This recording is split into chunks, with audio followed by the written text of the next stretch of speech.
그래서 도성을 제외한 나머지 산성들은 산 꼭대기에 있다. 그러면 대략 삼국시대예요. 조성시대. 그리고 산에서 한 7분 후선쯤에 걸려있다. 그럼 통상 고려 통일신라 시대 거의 대부분 고려 통일시대 때 만들어진 거고요. 고려 말이 되면 해안가로 나가는 평지. 조선시대는 이제 바로 평지에 같이 만들죠. 그래서 왜 그렇게 하냐면 이제 적군이 쳐들어오면 이제 청야입구라 그래서 집을 다 불태우고 식량을 다 불태우고 그리고 우물에다 독 풀고 똥찌개 갖다 들이붓고 그리고 개, 고양이, 뭐 양, 소, 말, 개 다 끌어가고 산으로 올라가요. 적군이 들어왔을 때 이 동네에서 뭔가 해먹을 수 있는 근거를 아예 다 없애고 그리고 다 산성으로 도망갑니다. 그래서 삼국시대 만든 성은 도피성이라고도 하고 그러한 전술 전략을 청야입보 전략이라고도 얘기를 합니다. 그래서 삼국시대에 적군이 들어오면 이제 다 산성으로 도망가야 되니까 적군이 오기 힘든 산 꼭대기에다 성을 만들어요. 근데 고려시대가 되고 통일시대가 되면 인구가 조금 더 늘어나고 들고가 이렇게 많아지고 성이 커져야 되니까 성 꼭대기보다 조금 낮은 지역에다가 크게 둘러가고 큰 성을 만들고 또 바로 올라갈 수 있게 만드는 것입니다. 근데 고려 말이 되고 조선 초가 되면 그때부터는 이제 외구가 굉장히 많이 쳐들어와요. 1년에 막 수십 번씩 막 쳐들어오는데 주로 이제 전라도부터 충청도 서해안 지역을 집중적으로 외구들이 침범을 합니다. 왜냐하면 그쪽에 이제 평야지대가 많기 때문에 그쪽으로 집중적으로 외구들이 들어오는데 너무 많이 들어오니까 수시로 도망가려면 수시로 이걸 다 해치워야 되잖아요. 마을을. 청야입보 정책의 기본이 근간이 있기 때문에. 근데 너무 수시로 오고 이걸 치우고 하는 게 너무 힘드니까 아예 집 옆에다 성을 쌓는 거죠. 그래서 고려 말 때부터는 산으로 안 가고 바로 마을 주변에 이렇게 성을 쌓는 게 이제 고려 말 조선시대 성곽의 운영 방식이에요. 고려 말에는 통상 토성을 많이 짓다가 조선 초가 되면 석성으로 많이 바꿔요. 그래서 홍주읍성이나 다른 성들을 보면 성을 잘라보면 겉에는 석성인데 안에 토성이 들어있거나 이런 경우들이 많이 있습니다. 근데 그게 당장 외부의 침입 때문에 그런 거냐? 또 그렇지는 않아요. 왜 그러냐면 이제 사람이 많아지고 세금도 이제 많이 걷어야 되고 조선시대가 되면 수도가 개성에서 한성으로 한양으로 내려오잖아요. 그래서 그걸 좀 효과적으로 운영하기 위한 조세, 운송제도가 또 변경이 되기 때문에 세공비를 정확히 좀 운동을 하기 위해서 또 그걸 좀 보관을 하기 위해서 좀 더 가까운 곳에다가 성을 쌓는 그런 형태가 됩니다. 태안 같은 경우에는 특히나 안흥진이 원래 이름이 난해량이라고 했다죠. 바다가 워낙 물길이 험해서 1년에 뭐 한 4, 5년 사이에 뭐 수백 척이 가서 거기서 뭐 침몰을 한다고도 하고 이제 그렇기 때문에 그 물길을 잡으려고 거기에 수군진이 만들어지는 경우도 있어서 아마 안흥진도 마찬가지로 또 해안가에 있는 읍성도 마찬가지로 그러한 세공비의 운송과 저장 이런 것들과 관련이 있습니다. 특히 이제 여기 이제 그 내용들인데요. 우리나라의 읍성을 총 이제 토탈을 해보면 96개가 있는데 그중에 62개소가 전라도 그리고 서해안 지역에 집중되어 있는 것을 알 수가 있습니다. 보시면 이 빨간 선으로 되어 있는 게 읍성이에요. 우리나라의 읍성 분포고요. 대체적으로 골고루 뻗어 있는 것 같지만 굉장히 밀집되어 있는 지역은 대략 이쪽 지역이죠. 남도 쪽하고 서해안 쪽에 집중되어 있고 여기에 뻗어 있는 이 창비대를 감싸고 있는 지역에 집중적으로 읍성이 들어서 있는 걸 알 수가 있습니다. 이 읍성은 이제 육군진이고요. 이제 진성이라고 이제 앞으로 말씀드릴 이제 진성 같은 경우는 표시가 안 돼 있어요. 그래서 읍성만 96개. 충청도를 좀 보시면 읍성과 진성을 다 망라를 해놓은 건데 보시면 붉은색으로 되어 있는 것들이 현재 사적으로 지정이 되어 있습니다. 해비읍성, 홍주읍성, 충청, 수영성. 이 세 개가 국가사적으로 지정되어 있는 유적이고요. 그 다음에 노란색으로 표시되어 있는 부분이 이제 충남 도지정문화재. 그래서 지금 뭐 여기 마찬가지로 안흥진성을 말씀드린 안흥진성, 소문진성 그리고 뭐 남포읍성, 비인읍성, 서초항, 상담성 이렇게 다 대부분 도지정으로만 머물러 있고 그 흔적이 굉장히 미미한 이제 마량진성이라든지 당진읍성 뭐 이런 읍성들은 지금 이제 흔적을 찾기가 좀 굉장히 어려워요. 이런 것들은 현재 지정이 안 되는 비지정 상태로 남아있는 상황이 되겠습니다. 뭐 특이한 거는 여기 이제 서천읍성, 한산읍성, 장암진성, 비인읍성 이런 읍성들이 조금 서천 쪽에 불려 있는 거는 이제 여기 타고 들어오면 이제 외부가 이 금강 하구를 지나서 이제 여기 안쪽까지 들어와서 부여를 지나가지고 논산을 지나서 대전까지 외부가 다이렉트로 들어옵니다. 그래서 이걸 막기 위해서 이쪽에 읍성들이 많이 분포가 돼 있어요. 특히나 이제 여기 보시면 이제 이 충청 수용성 같은 경우에는 해군진 사령부라고 보시면 되겠습니다.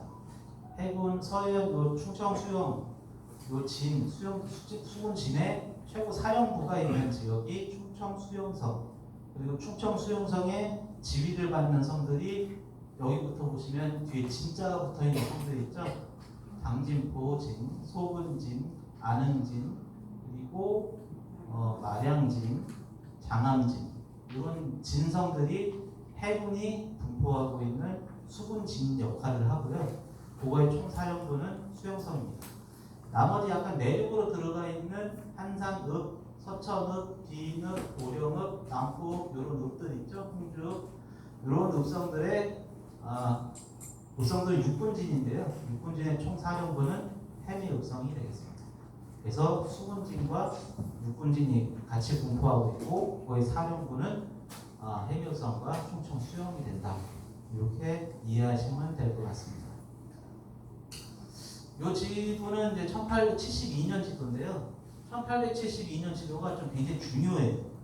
근데 시기적으로 많이 뒤떨어져 있는 지도라서 이제 좀 앞시기를 보고 싶긴 한데 앞시기 지도는 제가 이제 보여드리겠지만 굉장히 간략하게 그리고 이전 지도로 베끼고 뭐 이런 식이기 때문에 좀 이해하기가 좀 난해해요. 근데 1872년 지도는 흥선대원군이 자기의 이제 어떤 이시왕조의 왕국 강화를 위해서 전 지역에 있는 지도를 다시 그려서 올리라고 명령을 해요. 그래서 흥선대원군이 잘 보이기 위해서 그때 당시에 굉장히 세밀하고 정확하게 지도를 그리려고 많이 노력했던 지도들이 1872년 지도입니다. 이때 전국에 있는 모든 지역의 지도가 새로 다 만들어지는데 이 보시는 게 안흥진의 지도가 되겠습니다. 지도를 보시면 이제 여기가 이제 지금은 좀 막혀 있어요. 그래서 이제 골프장도 들어서 있고 이제 길도 나 있고 한데 원래 이제 서문 쪽으로 다녔죠. 서문 쪽으로. 지금은 이제 서문으로 이제 마을을 들어가게 돼 있는데 그때는 이제 바닷가니까 이제 접근할 수 있는 방법이 없고 동문으로만 다녔습니다. 이어져 있는 능선을 따라서 동문으로만 출입할 수 있게끔 이제 지도가 확인이 되는데요. 현재는 이제 이쪽이 다 메꿔져 있어서 주로 이제 서문 쪽으로 통행을 하죠. 요거는 이제 충청도 안흥진도인데요. 솔직히 좀 보기가 난해합니다. 근데 마찬가지로 이쪽 지역 안흥진을 주축으로 그렸고 이 붉은색 길입니다. 길 따라서 산 능선 따라서 태안으로 이어지는 형태를 보실 수가 있습니다. 요거 이제 조선지도인데 조금 시기가 조금 더 올라가요. 올라가다 보니까 안흥이라는 표시만 있고 창고가 있으니까 여기 무슨 군진인 건 알겠는데 딱히 뭐 삼각 표시나 이런 게 없어요. 이전 시기 지도들이 대체로 이런 식이고 이제 사진을 보시면 이제 요 산 보이시죠? 요 산 따라서 안성에 들어오고 신진도가 있고 마도가 있습니다. 여기 이제 내해도고 여기가 외해도라서 물길을 따라서 안쪽으로 지나가는 백길이 있고 바깥으로 이제 나가는 백길이 있는데 주로 이제 선을 벗어나는 시점에 여기서 침몰을 좀 많이 했나 봐요. 그래서 원래는 이제 여기 있는 다리도 없었고 이것도 없었죠. 그래서 여기에 바닷물이 잘 왔다 갔다 소통을 했었는데 이 두 개를 막아버리면서 바닷물이 이리로 못 들어가고 여기서 빙글빙글 돌게 됐는데요. 그래서 이쪽에서 바닷물이 빙글빙글 돌다 보니까 바닷속에 있는 뻘을 이제 바닷물이 갖고 가는 거죠. 계속 물이 돌아가니까. 그러니까 뻘 속에 숨어있던 옛날 침몰했던 배들이 드러나기 시작합니다. 그래서 현재 이제 계속 개발이 되고 있는 발굴이 되고 있는 해저 수중 유물들, 태양 마도선, 조선에서 나온 고려시대에 나온 그런 마도선들이 다 어디서 나오냐? 마도 상포에서 나옵니다. 그래서 거기서 배가 하도 많이 나오니까 신진도에다가 해양박물관을 만들었어요. 앞으로도 여기서도 아마 수백 척이 더 나올 가능성이 굉장히 높은 지역이에요. 전 나중에 은퇴하고 여기 가서 쭈꾸미 낚시하려고. 쭈꾸미 잡다고 하나 물고 올라오겠지 싶어서 여기서 쭈꾸미 낚시 가실 거면 꼭 여기 가서 배 타고 가시면 되겠습니다. 혹시 아세요? 또 혹시 알아요? 또 청자라도 하나 물고 올라오지? 여기서 꼭 하시기 바랍니다. 안흥진의 연역과 현황, 뭐 역사 내용을 좀 이제 찾아볼 건데요. 이제 안흥진은 되게 좀 지형이 독특해요. 이제 뾰족뾰족한 봉우리가 4개가 서 있는데 그 뾰족뾰족한 봉우리 4개를 감싸는 지형이고 해만 한 80m 정도에 봉우리가 4개다 보니까 계곡이 4개가 생기잖아요. 계곡 4개에는 문이 하나씩 조성이 돼 있고 그리고 꼭대기에는 정자가 하나씩 올라가 있습니다. 보시면 이 성 중앙을 감싸고 있는 능선 하나, 둘, 셋, 4개 봉우리 4개가 있고 그 사이사이에 서문, 북문, 동문, 남문이 있습니다. 여기 좀 색깔이 좀 까맣게 보이는 부분 있죠? 요거는 진짜 사진이 아니에요. 그냥 입혀놓은 거예요. 여기는 뭐냐면 이제 그 국방과학연구소 ADD가 들어가 있어서 우리나라에서 무기 시험은 다 여기서 합니다. 여기 가서 이제 앉아 있으면 막 계속 뭐 포탄 터지는 소리가 계속 나요. 마을에 짐승들 다 이제 새끼들 막 잃어버리고 한다는데, 하여튼 저도 여기서 한 2달째 살고 있는데 저는 솔직히 좀 살기 어렵겠어요. 굉장히 좀 시끄럽고 보시다시피 동문을 포함해서 성과 성벽을 이제 물고서 이제 군사 기준을 묶여있기 때문에 실제로 유적을 전체를 다 파악하기가 어렵고 좀 훼손이 가속화되고 있는 상황입니다. 역사적인 내용을 좀 보겠습니다. 이 안흥진성 같은 경우는 언제 만들었다 얘기가 명확하게 지금 잘 안 나와요. 그래서 그동안 이게 뭐 소종 때 만들었네, 언제 만들었네 계속 얘기가 설왕설래가 진행이 되고 있었는데 93년도에 공주대학교에서 지표조사를 하면서 성벽을 더듬다가 성벽에 새겨진 글씨를 찾습니다. 여기 보시면 이게 요거예요. 이거 만력 11년이라고 되어 있는데 이 만력 11년에 공사감독자 누가 뭐 어떻게 했다라는 내용이 써 있어요. 근데 이게 이제 성에 박혀 있으니까 이 성을 쌓을 때가 몇 년도고 누가 와서 공사감독을 했고 이걸 알 수가 있는 거예요. 그래서 기존에 이제 효종 때 만들어졌다고 하면은 시기가 좀 늦는데 만력 11년이라고 되어 있으니까 좀 시기가 올라가요. 그래서 임진왜란 직전에 만들어서 계속 이제 통용이 됐던 걸로 현재는 정리가 잘 되고 있습니다. 뭐 이런 내용들인데요. 여기 보시면 이제 요 앞에 있는 내용은 무슨 얘기냐면 이제 조선 초기부터 고려 말부터 조선 초기에 이 안흥량에서 배가 계속 침몰했던 기사들이 있어요. 계속 배가 침몰하니까 요 바다로 나가지 말고 차라리 땅을 파가지고 운하를 만들자. 그래서 굴포운하를 파기 시작합니다. 굴포운하 파다가 실패하니까 다시 그쪽 바다로 나가는데 또 계속 침몰하니까 그럼 이 사람들을 구조하고 지원할 수 있는 병사들이라도 주둔을 시키자.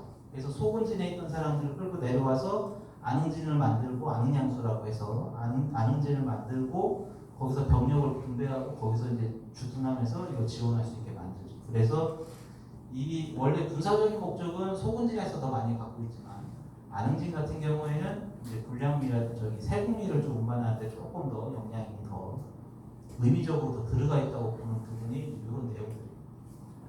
한 몇 년간 한 5년간 세종 때까지 보면은 한 66척 정도, 한 5년새 60척 정도가 침몰하는 이런 사고가 발생하는. 이게 여기서 침몰을 하면요, 그해 전라도에서 나오는 세공미가 다 여기 바닷속에 들어가는 거예요. 그러니까 국가에서는 재정 운영하기가 굉장히 힘들겠죠. 굉장히 큰 일입니다. 뒤쪽으로 가면 이제 여러 가지 얘기들이 나오는데요. 관심을 가지실 만한 기사는 이 정도입니다. 여기 보시면 태안 방어형 신설과 안흥진 수경 전함, 그리고 안흥진의 방어형 승격, 이런 내용들이 있는데요. 이게 무슨 내용이냐면 태안에 안흥진을 이제 수용성 속진으로 둔다. 그리고 이 안흥진을 방어형으로 승격시킨다. 그래서 방어사라는 직책이 수용성에도 있지만 이 사람이 속진에 있는 태안 안흥진에도 근무를 할 수 있는 기본적인 구조 여건이 만들어지는 시기가 이 시기라고 보여집니다. 그래서 아마 대체로 이때는 6개월 정도씩 해서 아마 수용성에 있다가 또 안흥진에 있다가 이렇게 왔다 갔다 움직인 걸로 알고 있습니다. 이게 이제 결정적으로 이제 성이 없어진 거는 고종 때인데요. 고종 때 1895년도에 이제 전국에 있는 진하고 고를 다 없애라 그렇게 해서 그때 당시에 이제 진이 없어지는데 실제로 우리나라 성곽 같은 경우에 1910년도에 많이 없어져요. 그 이제 일제 강점기가 시작되는 1910년도에 일본에서 칙령을 내려서 우리나라에 있는 성곽들을 성곽 철폐령을 내려서 전체 성곽을 없앱니다. 성곽을 없앤 이유는 이제 저기죠. 우리나라 사람, 한국 사람들은 조선 사람들은 뭉치기를 좋아해서 성벽을 두면 성벽에 의지해서 반항을 한다. 그래서 성벽을 다 회철시켜라. 그래서 1910년도에 우리나라 성곽 철폐령이 내려오고 전국에 있는 성곽들이 다 없어집니다. 원래 성곽 같은 경우에는 다 국유지로 돼 있었어요. 원래가. 그래서 옛날 직원을 보시면 이렇게 성곽 라인 따라서 직원이 잘 남아 있는데 그 성곽을 1910년 이후에 성곽 철폐령을 내려서 싹 없앤 다음에 그 땅을 어떻게 했냐면 일본 사람들이 나눠 가졌어요. 민간에 할양을 했는데 다 일본 사람들이 나눠 가졌죠. 그게 나중에 해방되고 난 다음에 적산가옥이나 적산토지로 다 다시 나오는 상황들이 됐고요. 일본 사람들이 1910년에 성곽을 철폐령을 해서 성곽을 싹 다 치워버린 다음에 그걸 민간 할양을 해버리니까 우리나라에는 성곽이 남아있질 않아요. 육성이 대부분 다 폐철되고 없어졌죠. 특히 이순신 장군이 있었던 전라도 좌수영, 경상도 우수영은 다 박살이 났어요. 좀 이따 사진을 보여드리겠지만 성곽이 남아있진 않습니다. 근데 남아있는 게 있어요. 진짜 예쁘게 남아있는 남대문 이런 어디 가면은 막 문만 잘 남아있는 이런 성곽들이 있어요. 왜 남아있는지 아세요? 임진왜란때 일본 군들이 부산에서 출발해서 한양까지 다이렉트로 뛰쳐 올라가는데 그때 자기들이 개선했던 개선 자기들이 점령했다고 들어온 지나갔던 그 문들만 기념으로 남겨놨어요. 남대문이 잘 살아있는 이유가 뭐냐면 거기에 임진왜란 때 장수들이 그 문을 개선을 했기 때문에 그 문만 남겨놓고 성벽을 싹 없애요.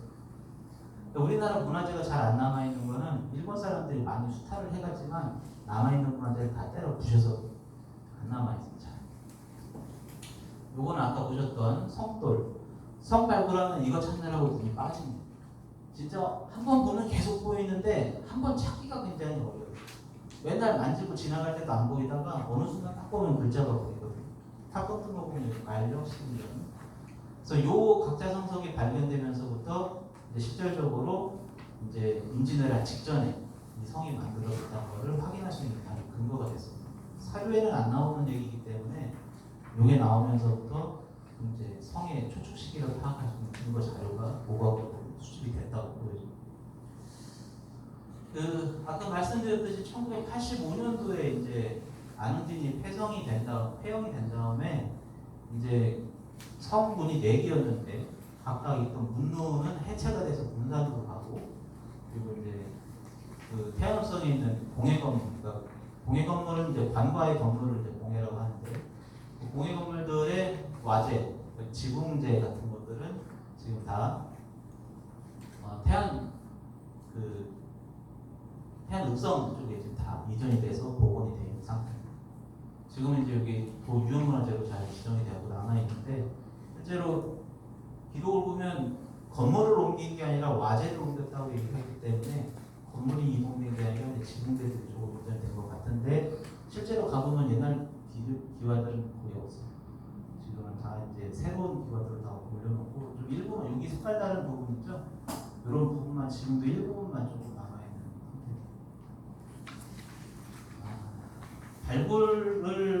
발굴 얘기를 좀 해보겠습니다. 지금 수영성 같은 경우는 저희가 그 성벽을 한번 절개를 하고 아는 그 연고정을 발굴을 하면서 이제 발굴이 본격적으로 스타트가 됐는데 지금 진행되고 있는 발굴은 제가 계획을 사실은 보령시에 짜준 거예요. 그래서 한 3년차 이상 진행 계획을 짜드렸던 건데 일단 저희가 계속 하고 싶었는데 어떻게 좀 잘 안 돼가지고 국비유한 큰 사업이다 보니까 2차로 전환이 되다 보니까 지금 여러 기관들이 들어가고 발굴을 막 하고 있어요.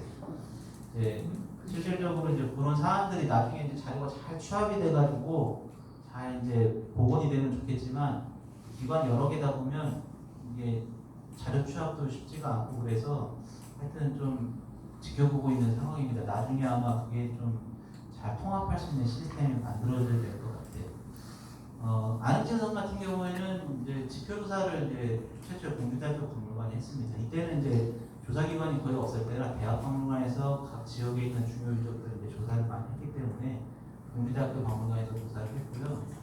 그 이후로 이제 이 안흥진성 북벽구가 이제 무너졌어요. 그 안흥진성에 있는 그 태국사라는 절 옆쪽에 성벽이 좀 무너져서 그 성벽을 좀 빨리 좀 확인을 해보자, 발굴하고 복원을 하자. 그래서 이제 복원을 위한 발굴사를 최초에 들어갔고, 그리고 12년도에 지금 있는 서문지 앞쪽, 마을 출입구에 있는 서문지 앞쪽 조사를 한번 하고, 그리고 좀 잠잠했어요. 성벽 한 2군데 째보고서 이제 잠잠했었죠. 근데 태안군에 이제 새로 오신 군수님께서 조상님 중에 한 분이 안흥진성의 천사로 오셨었대요. 조상님이 그 안흥진성의 장수였던 거죠. 그래서 관심이 되게 많으시더라고요. 그래서 이거 성도 잘 남아있는데 해야 된다고 저희가 좀 얘기를 했더니 사적으로 가자. 그래서 사적으로 저희가 진행하면서 전체 현황을 다시 조사를 하고, 그러면서 내부 건물질 발굴도 하고 자료를 모자해서 학술대회도 하고 해서 요즘에 작년부터 올해까지 굉장히 뭐 시굴이니 발굴이니 사적지정 신청이니 뭐 학술대회니 굉장히 여러 가지 활동들이 19년, 20년도 지금 현재까지 진행 중에 있는 상황입니다.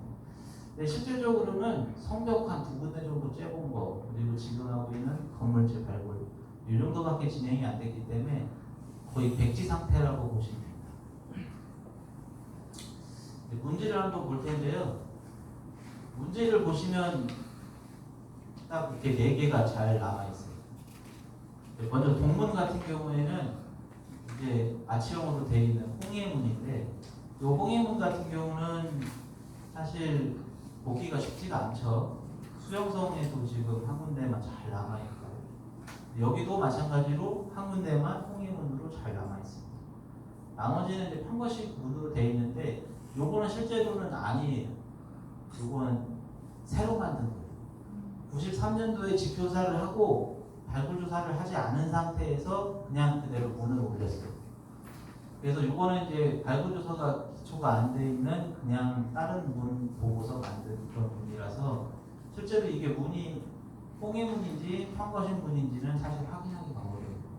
근데 실제로 요 밑에 파보니까 성벽 기저부가 남아있더라고요. 그래서 요거는 이제 앞으로 어떤 문이 될지는 좀 나중에 다시 한번 발굴을 해봐야 되고요.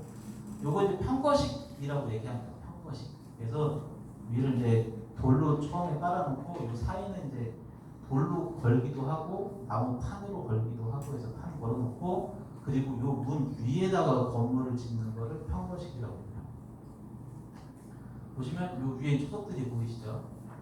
그래서 여기는 한 칸, 2칸, 그래서 측면 2칸 건물이고 정면은 한 칸, 2칸, 3칸, 정면 3칸, 측면 2칸 건물이 올라가는 편거식 성문이 되겠습니다. 규모는 그렇게 크지 않은, 좀 작고 높지 않고 이런 상황이고 잘 남아 있습니다. 그리고 앞뒤로 담장까지 다 남아 있는. 사실 이렇게 남아 있기가 쉽지가 않은데 잘 남아 있어요. 잘 남아 있어서 비추가 주목이 되고, 이건 아까 제가 말씀드렸던 그 서문지 그냥 아무렇게나 만들었다는 문, 그 밑에를 제가 파봤는데 밑에 성벽이 하나 더 있어요. 지금 보시면 여기가 이제 바닥이고 위로 이제 두 단이 보이고 위에는 돌 이상한 분들 보이시죠? 요거 여기 그 위에다 그냥 다 올렸더라고요. 그래서 한 2단 정도 남아있다고 보면 이 측면으로 이제 건물 올라가는 기초부가 다 있기 때문에 아마 성 문까지 확인을 하면 어떤 문인지 확인이 가능한 거라고 생각을 하고 있습니다. 요 돌이 까만색, 아까 칼라 사진 보실 때 까만색이었잖아요. 요 돌들이 발파석이라고 해서 터널 뚫을 때 막 발파하잖아요. 나온 돌 깎아서 그냥 썼기 때문에 시커먼 돌이에요.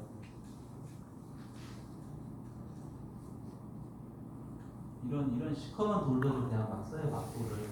그래서 원래 성벽하고는 잘 안 맞는 돌들을 막 쓰는데, 이게 옛날에 이 성벽 복원하라고 용역을 주면 건설회사에서 그 발파하는 데 가고 돌을 덤프트럭으로 실어다가 자기들이 깎아갖고 그냥 써요. 근데 이런 사람들은 돌값으로 막 수억씩 받아 먹으면서 이런 돌을 갖다가 쓰는 거예요. 요즘에는 이것 때문에 문제가 많이 돼서 문화청에서 성벽 정비보건 공사를 잘 안 해요. 예산을 잘 안 내죠. 최근에 만들어진 성 중에 돌을 잘 쓴 성은 당진의 면천읍성, 이 돌을 좀 잘 쓴 편이고요. 그리고 서천읍성이 최근에 복원이 됐는데 서천읍성 일부 구간인데 돌을 굉장히 잘 썼어요. 그래서 그 정도 이제 화강암으로 잘 쓴 이제 성이라서 그 두 개는 볼만한 성으로 보고 있습니다. 성벽을 보실 텐데요. 성을 보면서 이게 언제적 성이다. 아까 말씀드렸듯이 위치에 따라서 삼국시대, 통일고려시대, 고려말, 조선도 이렇게 반드시 나눌 수는 있는데 조선에서도 전반기냐, 조선에서도 중반기냐, 조선에서도 후반기냐 요거는 성벽을 열어봐야 돼. 성벽을 잘라봐야 명확하게 기준이 나옵니다. 요거는 어디냐면 옛날에 동대문 운동장 아시죠? 지금 동대문 운동장 없어졌잖아요. 그리고 거기 동대문 막 쇼핑몰 막 올라오고 했잖아요. 거기 동대문 운동장 없애고 난 다음에 그 터를 봤는데 그 옛날 성벽이 그 운동장 밑에 그대로 있었어요. 그때 만든 성이 흔적이 그대로 한양도성이죠. 한양도성 그대로 남아있는데 밑에서부터 볼게요. 요거는 자연층이에요. 밑에 여기 원래 있던 층, 원래 있던 바닥층 여기입니다. 이 여기다 뭘 했냐면 나무를 박았어요. 말목지점. 그래서 성도를 쌓을 공간에다가 말목을 때려 박아가지고 이제 말목 지점을 하는 거예요. 그래서 땅이 좀 묵으니까 거기다 말목을 여러 개를 계속 박아가지고 그걸 단단하게 해요. 요즘도 건물 칠 때 땅에다 H면 박죠. 그리고 막 그 전봇대 같은 걸 땅에다 박아넣어요. 그리고 그 위에다가 시멘트 쳐갖고 건물을 올리는데 그게 이거랑 똑같은 기법이에요. 옛날부터 이렇게 있었어요. 그래서 말목 지정을 하고 그 위에 지대색을 놓고 그 위에 면석부터 쭉 올라가요. 이때는 어떻게 졌냐면 성벽을 2단 정도 체감해서 만들고 안쪽에다 성을 이렇게 쌓아가지고 사면경사를 만들어요. 그럼 뒤쪽은 경사고 앞에는 수직벽이고 여기가 성 안쪽이에요. 여기 바가지고 성 바깥이고 성 안쪽으로 이렇게 하면 경사면을 만들어요. 해밀성 가보셨죠? 뒤쪽 들어가면 사면으로 다 되어 있잖아요. 그게 굉장히 발전된 형태예요. 굉장히 발전된 형태. 옛날 성은 협축성이라고 해서 안에도 벽이에요. 삼국시대, 통일신라시대 이때만 하더라도 토성 빼고 석성은 협축이 많았어요. 그래서 안쪽도 벽, 바깥쪽도 벽. 바깥에서는 사람들이 못 올라오게 하는데 중점을 두니까 벽인 게 당연하죠. 안쪽도 벽이면 방어할 사람도 못 올라가잖아요. 중간중간 계단을 놓는데 전쟁이 딱 터지면 계단으로 사람들이 몰려갖고 올라가야 되니까 순식간에 그 위쪽을 가기가 어려워요. 그리고 또 전쟁에는 화살도 필요하고 돌멩이도 필요하고 많이 필요한데 그걸 또 짊어지고 또 계단으로 또 올라가면 또 이쪽 저쪽 뛰어댕겨야 되니까 또 힘들어요. 그래서 최종적으로 발전된 양상이 뭐냐면 뒤에다 흙을 싸가지고 성벽이 무너지는 것도 방지하고 그리고 이쪽으로 진입할 수 있는 언제 어디서나 어느 지점으로 언제든지 접근할 수 있는 접근로가 만들어졌어요. 그래서 이러한 내탁식 성벽이라고 하는 조선시대 성벽 형태는 토성에서 온 거지만 실질적으로 석성에 도입이 되면서 석성의 전면부는 수직으로 돌로 쌓아서 굉장히 단단한 면을 만들고 내부는 흙으로 쌓아도 접근이 굉장히 용이해지는 방어에 아주 최적화되어 있는 성으로 발전한 형태, 평기성으로서의 최고 형태로 발전한 형태가 이 형태가 되겠습니다. 조선시대의 내탁식 성벽입니다. 근데 이 성벽이 한양도성이라고 했잖아요. 한양도성은 조선시대 극초반기에 만들어진 성인데 이 성이 만들어지고 난 이 성이 만들어진 형식을 보시면 대체로 한 2단 정도의 사선의 내탁부를 만들어 놓은 형태입니다. 근데 해림성을 제가 파보니까 계단이 많아요. 여러 단으로 되어 있어요. 그리고 뒤에 있는 내탁부가 굉장히 부실해요. 저 때는 제가 좀 2006년도에 제가 저걸 팠는데요. 14년 전이니까 제가 발굴한 지가 실제로 좀 한 한 5, 6년밖에 안 됐을 때예요. 그래서 성곽도 처음 파보고 그래서 잘 몰랐는데 지금 와서 생각해 보니까 요 성벽이 이 원종 때 만들어진 성벽이 아니라 후대에 개축이 된 것 같아요. 그래서 요거는 조금 이제 시기적으로는 좀 뒤쪽으로 가야 될 성벽이 이런 성벽인데 이게 언제 만들어지냐면 세종 25년, 20년, 25년 요 시기에 만들어져요. 그 시기가 어떤 시기냐면 세종 20년 시기는 왜구가 아주 많이 창궐을 할 때, 그래서 세종대왕이 야 진짜 안 되겠다. 빨리 성을 빨리 만들어. 여기저기다가 많이 빨리 일단 성부터 둘러치고 그 다음에 치성이든 뭐든 그거 나중에 붙여. 일단 빨리 성부터 빨리 돌려. 벽부터 쌓아. 외국가 하도 많이 들어오니까 빨리 벽부터 쌓아. 이렇게 얘기를 할 때, 그래서 세종대왕이 축성신도라는 걸 만들어서 내가 성 쌓는 방법을 알려줄게. 이렇게만 쌓아. 그러면서 그거를 다 반포를 한 게 세종 20년. 세종 20년에 그게 반포가 되니까 전국의 성들이 그런 식으로 많이 쌓아져요. 어떤 식으로 쌓냐면 돌로만 쌓는 거예요. 돌로만. 흙, 모래 하나도 안 들어가고 돌로만 쌓아요. 그래서 앞쪽은 수직벽, 바깥쪽은 계단형. 이런 식으로 만들어놨습니다. 사람들이 올라갈 수 있는 계단 형태로 돼 있어요. 근데 5년도 안 돼가지고 신하들이 난리가 났어요. 돌로만 돼 있으니까 바깥에서 돌 하나만 빼면 와르르 무너지는 거예요. 돌로만 돼 있으니까 올라가다 무릎을 자꾸 쪄요. 사람들이 자꾸 다쳤다 그래. 그리고 올라가다가 돌 하나 빠지면 또 뒤로 굴러 떨어지고 불안하고 위에가 좁고 너무 이게 불안한 거예요. 그래서 신하들이 상소를, 이보험이라는 사람이 상소를 올려가지고 그렇게 하지 말고 옛날에 하던 대로 합시다. 이렇게 옛날에 하던 대로 합시다. 그래서 그때 이후에 바뀌어요. 그래서 다시 계단식으로 돼 있던 거에 뒤쪽에다 흙을 쌓기 시작해요. 그래서 아마 해명성에서 팔던 이 성들이 세종 20년에 축성신도 반포 시기쯤에 이렇게 수정이 됐다가 이후에 흙이 덧붙여지면서 현재의 모습으로 변형된 거 아닌가, 이렇게 좀 보는 부분들이 있습니다. 물론 해명성 성도 전체를 본 게 아니기 때문에 좀 차이는 있을 수 있어요. 근데 아마 제가 봤던 이 부분에 대해서는 아마 그러한 좀 시기적인 차이가 있을 걸로 좀 보여지는 부분입니다. 보시는 바와 같이 계단식으로 올라가는, 여기 하면 계단식으로 올라가는 성벽들이 사천읍성에도 있고요. 이건 해미읍성. 그래서 축성신도 이후에는 완전히 흙을 덮어가지고 만들어지는 세종년대 이후에 만들어진 성벽들 대체 이렇습니다.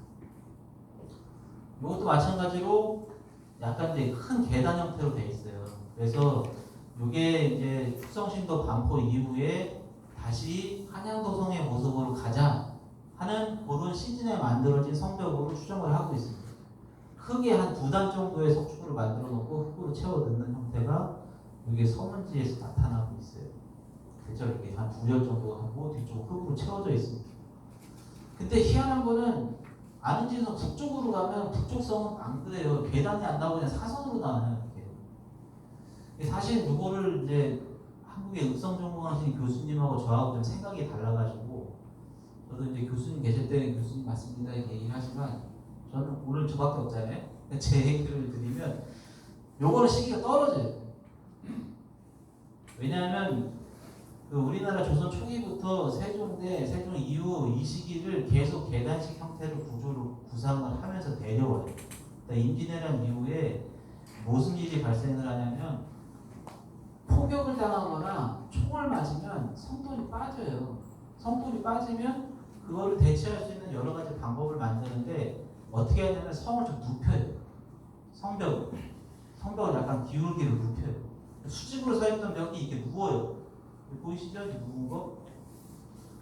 성벽이 약간 누워요. 그러니까 포격을 맞아도 튕겨낼 수 있는 반사각을 만들려고 약간씩 누워요. 이게 어디서 오냐면 사실 일본에서 외성들이 다 이런 구조가 돼요. 그래서 임진왜란 이후에 만들어지는 성들은 임진왜란 때 지겹도록 경험을 했잖아요. 지겹도록 경험을 했던 경험들이 성에 녹아나기 시작하기 때문에 이렇게 사선으로 만들어지는 것뿐만 아니라 성벽 뒤로 약간씩 뒤로 넘어가요. 이런 것들이 임진왜란 이후에 만들어진 성들이 있습니다.